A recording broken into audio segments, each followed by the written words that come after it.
Hello everyone, কেমন আছে? আজকে আপনাদের জন্য রয়েছে খুবই ইন্টারেস্টিং ব্লগ। চলুন শুরু করা যাক। অনেকদিন থেকেই মনে মনে ভাবছিলাম চিড়িয়াখানায় একটু ঘুরে আসব, কিন্তু প্রচুর ব্যস্ততার জন্য কোনোভাবেই সময় করতে পারছিলাম না।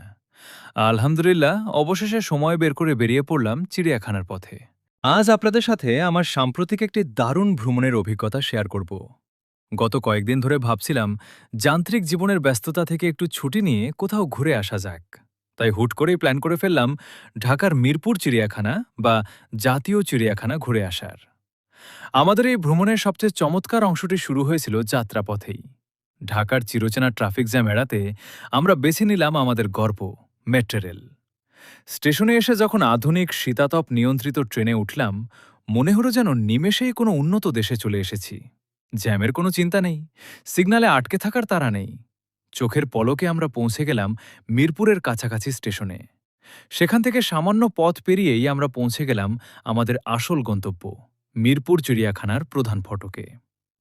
যারা ট্রাফিকের ভয়ে চিড়িয়াখানায় যেতে চান না, তাদের বলবো মেট্রো রেল এখন এই দূরত্বটাকে একদম জলভাত বানিয়ে দিয়েছে। চিড়িয়াখানার ভেতরে পা রাখতেই এক অদ্ভুত প্রশান্তি ছুঁয়ে গেল। চারদিকের বড় বড় গাছ আর সবুজ প্রকৃতি এক নিমেষেই শহরের কোলাহল ভুলিয়ে দেয়। টিকিট কেটে ভেতরে ঢোকার পর আমরা প্রথমেই এগিয়ে গেলাম হরিণের খাঁচার দিকে। আহা, কি মায়াবী তাদের চোখ! চিত্রা হরিণের গায়ের সুন্দর ফোঁটা ফোঁটা দাগ আর তাদের চঞ্চলতা দেখে মনটা ভরে গেল। কেউ কেউ গাছের কচি পাতা খাচ্ছে, আবার কেউ মনের সুখে এদিক ওদিক ছুটোছুটি করছে। হরিণ দেখে আমরা একটু এগিয়ে গেলাম চিড়িয়াখানার প্রধান আকর্ষণ, রয়্যাল বেঙ্গল টাইগার বা বাঘের খাঁচার দিকে। বাঘমামার খাঁচার সামনে উপচে পড়া ভিড়। যখন খাঁচার ভেতরে বাঘটিকে গম্ভীর চালে হেঁটে বেড়াতে দেখলাম, গায়ে এক অদ্ভুত কাঁটা দিয়ে উঠল।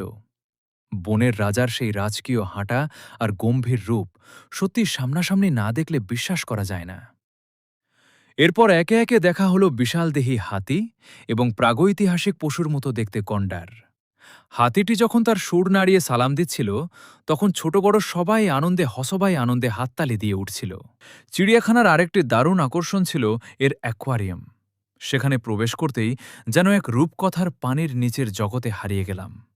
দেশি বিদেশি রঙিন আর অদ্ভুত আকৃতির বিভিন্ন ধরনের মাছের সাঁতার কাটা দেখতে দেখতে বেশ কিছুটা সময় কেটে গেল। শুধু তাই নয়, চিড়িয়াখানায় ঘুরে বেশ কিছু বিরল প্রজাতির পশু পাখিও দেখার সুযোগ হল, যা আমরা সচরাচর বইয়ের পাতায় বা টেলিভিশনের পর্দায় দেখে থাকি। বিভিন্ন রঙের বিদেশি পাখি, অদ্ভুত বানর আর সরীসৃপদের দেখে প্রকৃতির বৈচিত্র্য নিয়ে নতুন করে বিস্মিত হতে হয়। ঘুরতে ঘুরতে কখন যে সময় কেটে গেল টেরই পেলাম না। ফেরার পথেও আমাদের সঙ্গী সেই চিরচেনা আরামদায়ক মেট্রো রেল। একদিনের এই ছোট ভ্রমণে যেমন ছিল প্রকৃতির ছোঁয়া, বন্যপ্রাণীদের দেখার আনন্দ, তেমনই ছিল মেট্রো রেলের আধুনিক ভ্রমণের অভিজ্ঞতা। একঘেয়েমি কাটাতে এবং পরিবার বা বন্ধুদের সাথে কোয়ালিটি টাইম কাটাতে মিরপুর চিড়িয়াখানায় এই সফরটি আমার স্মৃতির পাতায় অনেক দিন জমা থাকবে।